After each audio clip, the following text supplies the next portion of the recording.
માલિકોની દાદાગીરી સામે આવી છે।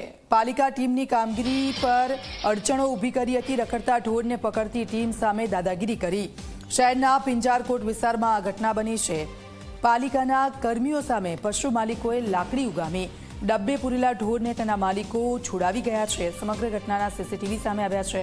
કેમેરામાં આ ઘટના કેદ થઈ હતી। પાલિકાની ટીમની કામગીરી સામે અડચણો ઊભી કરી હતી। રખડતા ઢોરને પકડતી ટીમ સામે દાદાગીરી કરવામાં આવી।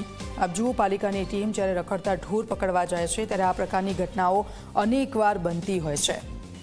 સંવાદદાતા પ્રેમલ અમારી સાથે ફોનલાઈન પર જોડાઈ ગયા છે। પ્રેમલ, એક તો ઢોર પકડવાની માંગ કરવામાં આવે છે અને જ્યારે ટીમ ઢોર પકડવા માટે જાય છે ત્યારે તેમની સાથે આ પ્રકારની વર્તણૂક કરવામાં આવે છે। જે વિડીયો સામે આવ્યો છે, શું વિગતો અને તેને લઈને કોઈ કાર્યવાહી થઈ છે ખરી?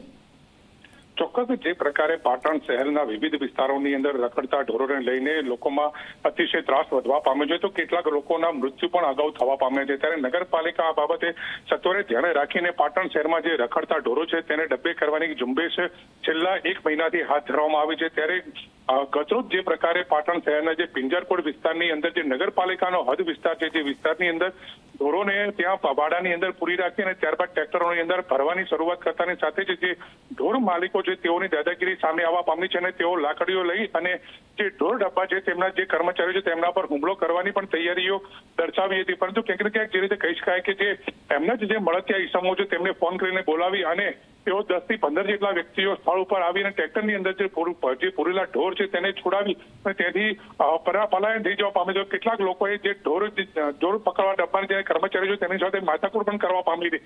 આ સમગ્ર મામલાની બાબતે જે નગરપાલિકાના ચીફ ઓફિસર ધ્યાને આવતા તેઓએ પાટણ શહેર એ ડિવિઝન પોલીસ મથકે ફરિયાદ નોંધવાની તજવીજ હાથો હાથ ધરી છે। જી બિલકુલ, આભાર પ્રેમલ સમગ્ર વિગત બદલ।